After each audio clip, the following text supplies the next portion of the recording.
اللہ تعالیٰ قرآن میں قوموں کا تذکرہ اس لیے بیان فرماتا ہے تاکہ تمام لوگ اور یہ امت مسلمہ، یہ قرآن کو ماننے والے، یہ قرآن کو جاننے والے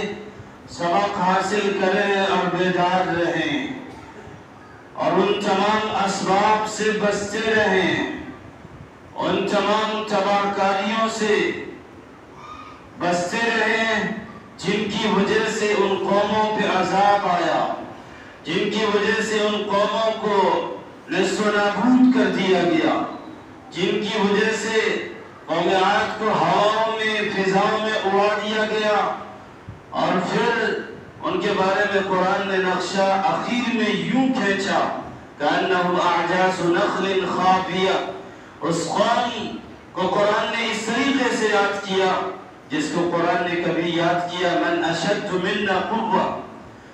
کہ مجھ سے زیادہ طاقتور کون ہے، مجھ سے زیادہ شہزور کون ہے۔ جب قوم عاد کبر و نخوت میں مبتلا ہوئی، قوم عاد کے اندر جب ایگو اور فخر اور پراؤڈ آیا ہے، قوم عاد نے جب وقت کے نبی کی دعوت کو ٹھکرا دیا، قوم عاد کو ایک طرف بلایا گیا کہ آؤ اللہ کی طرف، اللہ نے تمہیں بے شمار نعمتوں سے نوازا ہے، تمہارے پاس عالیشان بلڈنگ ہے، عالیشان مکانات ہیں، تمہارے پاس ساحت نگار زمینیں ہیں جو لہلہاتی ہیں، جو بالکل شاداب نظر آتی ہیں، تمہارے پاس چوپائے تحت نگاہ ہیں، کسی چیز کی کمی نہیں ہے۔ اس وقت کے نبی انہیں اللہ کی طرف بلاتے رہے اور نعمتوں کو ان پہ شمار کرواتے رہے، لیکن قوم عاد کہتی رہی من اشد منا قوہ، ہمارے پاس بڑی طاقت ہے، بڑی قوت ہے جو تمہارے پاس نہیں ہے، ہمارے پاس وہ پاور ہے جو تمہارے پاس نہیں ہے، ہمارے پاس وہ اسٹرینتھ ہے جو تمہارے پاس نہیں ہے، ہمارے پاس طاقت کے وہ ریسورسز ہیں، ذرائع ہیں جو تمہارے پاس نہیں ہے، ہمارے پاس بے شمار نعمتیں ہیں، دولتیں ہیں جو تمہارے پاس نہیں ہیں۔ لہذا اس وقت کے نبی بلاتے رہے اور قوم عاد انکار کرتی رہی اور بار بار کہتی رہی من اشد منا قوہ، لیکن جب رب کا عذاب آیا ہے، قہر الہی اس پہ ٹوٹا ہے، تو پھر عذاب کے بعد کا نقشہ قرآن نے یوں بیان کیا کأنہم اعجاز نخل خاویہ، کہ وہی قوم عاد جو کبھی من اشد منا قوہ کہتے تھکتی نہیں تھی، جب عذاب اس میں آیا تو قرآن نے کہا کہ اس طریقے سے وہ سڑکوں پہ پڑی ہوئی تھی جس طریقے سے کھوکھلے کھجور کے تنے پڑے ہوئے ہوتے ہیں۔ تو یقیناً چاہے وہ قوم عاد ہو، قوم سمود ہو، قوم صالح ہو، قوم لوط ہو، بنی اسرائیل ہو، یا جتنی بھی قومیں ہوئی جن پہ اللہ کا عذاب آیا ہے، یا پھر فرعون ایک فرد اور حامان، نمرود، قارون، جس نے اپنے وقت کے نبی کی نبوت کا انکار کیا، ان کی دعوت کا انکار کیا اور ان کو چیلنج کیا، ان کو دھمکی دی اور کہا فَأْتِ بِآيَاتِنَا إِن كُنْتَ مِنَ الصَّادِقِينَ، اگر تم سچے ہو تو کچھ لے آؤ، اللہ کی طرف سے کچھ آفات، کچھ مصیبت، کچھ چیلنجز لے کے آؤ، اگر تم سچے ہو تو لاؤ۔ تو اس وقت جب ان قوموں نے اس چیز کی فرمائش کی اور اس کی خواہش کی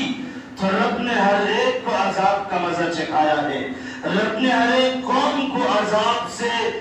سامنا کیا ہے اور ہر قوم عذاب سے دوچار ہوئی اور اسے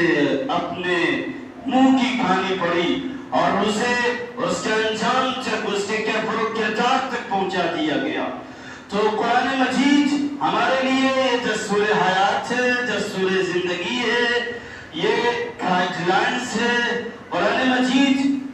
ایسی کتاب ہے جو ہماری گائیڈنگ کرتی ہے، جو ہماری رہنمائی فرماتی ہے۔ لہذا آج کے دور میں، آج کے زمانے میں بھی وہی عذاب کے کچھ نمونے، کچھ مظہر دیکھنے کو ملتے ہیں۔ اخبار کی سرخی اگر آپ نے دیکھے ہوں گے، اخبار کے ہیڈ لائنز کو اگر آپ نے مطالعہ کیا ہوگا، اگر نیوز اینکر کا آپ نے مشاہدہ کیا ہوگا تو آپ کو کبھی فلپائن کا نظارہ ملا ہوگا، تو کبھی مراکش کا نظارہ ملا ہوگا، تو تو اسی طریقے سے آپ کو لیبیا کا نظارہ ملا ہوگا جہاں فلپائن میں سمندری طوفان اسٹورم آیا اور اسی طریقے سے سائیکلون آیا اور اسی طریقے سے مراکش میں تباہی آئی اور اسی طریقے سے لیبیا میں تباہی آئی. تباہی اس قدر بھیانک تھی, تباہی اس قدر ڈینجرس اور خوفناک تھی جس نے بڑی بڑی عمارتوں کو زمین بوس کر دیا, جس نے عالیشان بلڈنگوں کو زمین بوس کر دیا, جس نے عالیشان حویلیوں کو خاک میں ملا کے رکھ دیا. وہ عالیشان بلڈنگ جسے وزیٹرز دیکھنے آتے تھے, جو ہسٹوریکل پلیس کہلاتے تھے, ہر ایک کو ایک لمحے میں, ایک مومنٹ اور ایک چیپی میں زمین بوس کر کے رکھ دیا. جو کبھی نشانات ہوتے تھے عالیشان بلڈنگ کی ایک نشانی ہوا کرتی تھی اور عالیشان شاہکار کی ایک نشانی ہوا کرتی تھی, بہترین نشانی ہوتی تھی. ایک لمحے میں رب کے قہر میں اور رب کے عذاب میں, ایک لمحے میں اور طوفان میں بڑی بڑی عمارتوں کو زمین بوس کر کے رکھ دیا اور اس قدر تباہی مچائی اور اس قدر آفت اور مصیبت آئی کہ 3000 اور کئی 4000 افراد موت کے منہ میں چلے گئے اور کئی 10,000 افراد لاپتہ نظر آئے, لاپتہ نظر آئے. یہ آفت, یہ مصیبت, یہ طوفان, یہ زلزلے کہاں سے آتے ہیں, یہ کس کی پیداوار ہے, آج میں یہ بتانے آیا ہوں. تو یہ زلزلے کہاں سے آتے ہیں, یہ طوفان کہاں سے آتے ہیں, آخر یہ پیداوار کس کی ہے اور یہ پروڈکٹ کس کے ہیں, کہاں سے اس کو راستہ ملتا ہے اور کہاں سے یہ کریشن میں آتے ہیں. میں صاحب بتا دوں, اگر آپ سائنسی تحقیق میں جائیں گے, سائنسی مطالعے میں جائیں گے, سائنسی روشنی میں جائیں گے, سائنس کی اسٹڈی کریں گے, سائنس کا مطالعہ کریں گے زلزلہ کے تعلق سے کہ زلزلہ کیوں آتا ہے, تو سائنس کا مطالعہ یہ بتائے گا, سائنس کی روشنی یہ بتائے گی, سائنسی تحقیق یہ بتائے گی کہ زلزلہ اس وقت آتا ہے کہ زمین میں 3 پلیٹس ہیں, زمین کی 3 سطحیں ہیں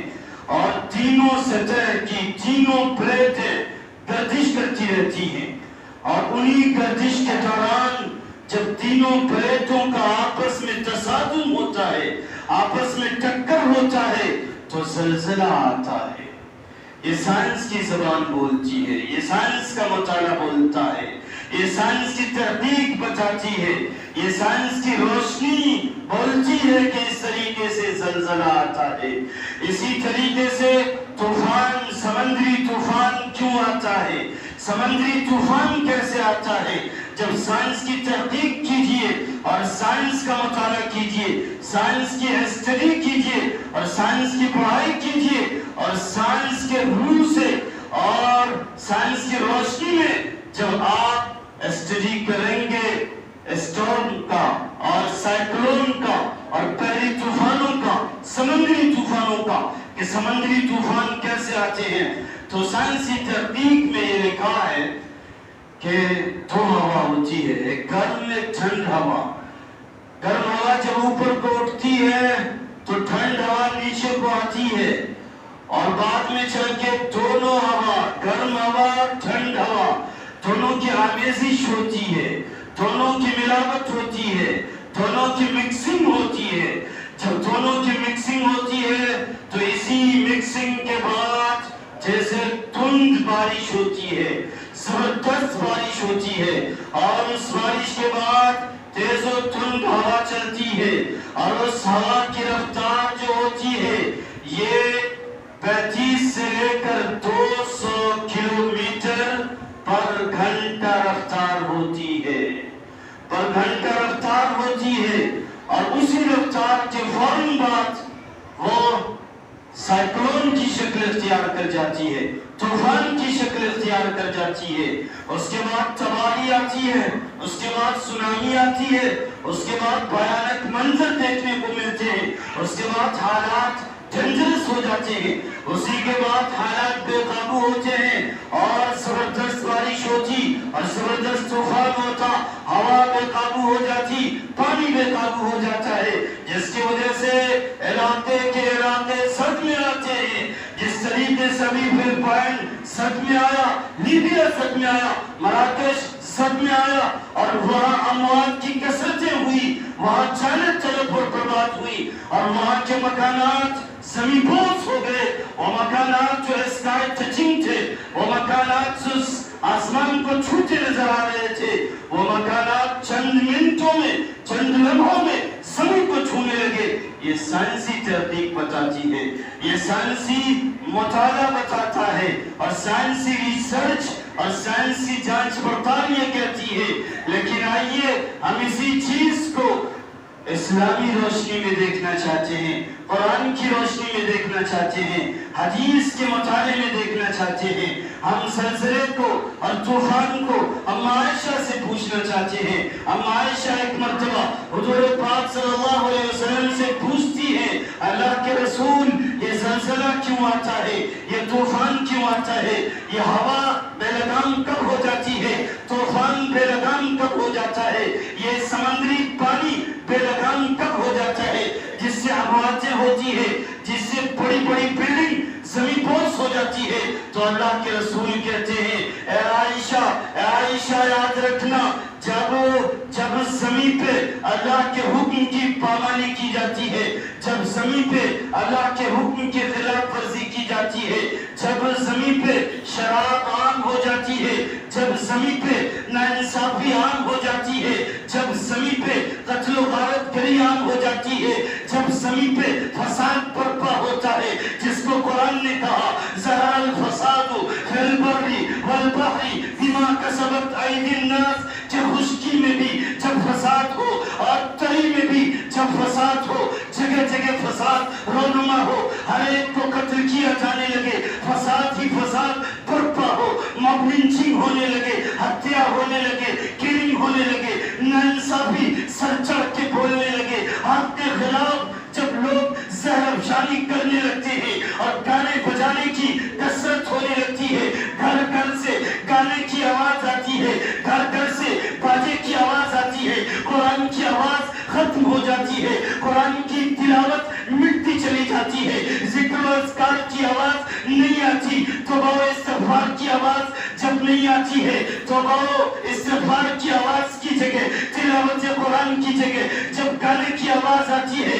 لہو لعب کی آواز آتی ہے، کھیل کھلاڑی کی آواز آتی ہے، ایکٹر اور ایکٹریس کی آواز آتی ہے، جب گانے عام ہو جاتے ہیں، شراب عام ہو جاتی ہے، ناانصافی عام ہو جاتی ہے، فحاشی عام ہو جاتی ہے، ریانیت عام ہو جاتی ہے، بے پردگی عام ہو جاتی ہے، تو ایسے وقت میں اللہ کے حضور کہتے ہیں، ایسے وقت میں اللہ ہوا کو بے لگام کر دیتا ہے، ہاں سمندری پانی کو بے لگام کر دیتا ہے، جس سے طوفان پپا ہوتا ہے، جس سے زلزلہ آتا ہے، زمین دھسنے لگتی ہے اور پانی کی سطح بلند ہونے لگتی ہے، علاقے کے علاقے پہ پانی کی چڑھائی ہوتی ہے، انسان مرنے لگتے ہیں اور جاندار مرنے لگتے ہیں، جانوروں کا نقصان ہوتا ہے، مکانوں کا نقصان ہوتا ہے، اموالوں کا نقصان ہوتا ہے. یہ اس وجہ سے ہوتا ہے جب گناہ کی کثرت ہوتی ہے تب زلزلہ آتا ہے.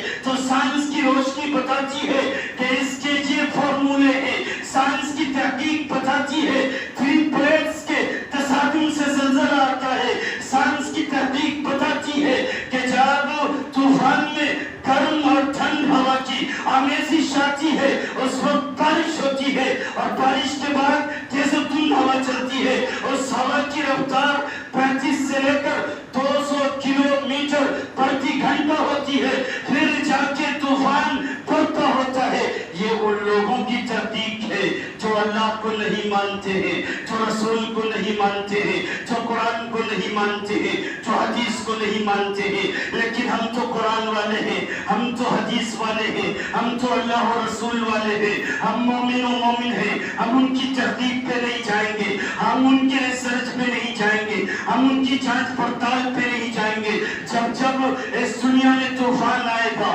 زلزلہ آئے گا, ہم یہ سمجھیں گے کہ رب ناراض ہو چکا ہے, ہم یہ سمجھیں گے رب سختی کے عالم میں ہے, ہم یہ سمجھیں گے رب ہم سے روٹھا روٹھا نظر آتا ہے. لہذا جب جب کوئی زلزلہ آئے یا طوفان آئے, اس وقت مومن بندے کو کرنا کیا چاہیے؟ اس وقت مومن بندے کو توبہ کرنا چاہیے, استغفار کرنا چاہیے اور رب کو منانے کی کوشش کرنی چاہیے. تو آج فلپائن تباہ ہو چکا ہے, لیبیا تباہی کے دہانے تک پہنچ چکا ہے, مراکش میں تباہی ہی تباہی ہے, اور یہ وہ علاقے ہیں جہاں اکثر مومن و مسلم کی آبادی بستی ہے. لیکن جب یہی مومن و مسلم اپنے راستے سے ہٹ جاتے ہیں, شریعت سے روگردانی کرتے ہیں, اللہ و رسول کو فراموش کر دیتے ہیں, قرآنی احکامات سے روگردانی کرتے ہیں, اور اپنے نہج سے جب پیچھے ہٹتے ہیں, تو اللہ انہیں بیدار کرنے کے لیے, اللہ انہیں غفلت سے دور کرنے کے لیے, سستی و لاپرواہی سے انہیں اوپر اٹھانے کے لیے اللہ کبھی کبھی زلزلے کے نمونے دکھاتا ہے, کبھی کبھی طوفان کے نمونے دکھاتا ہے, اور مومن و مسلم سے کہتا ہے اے میرے بندو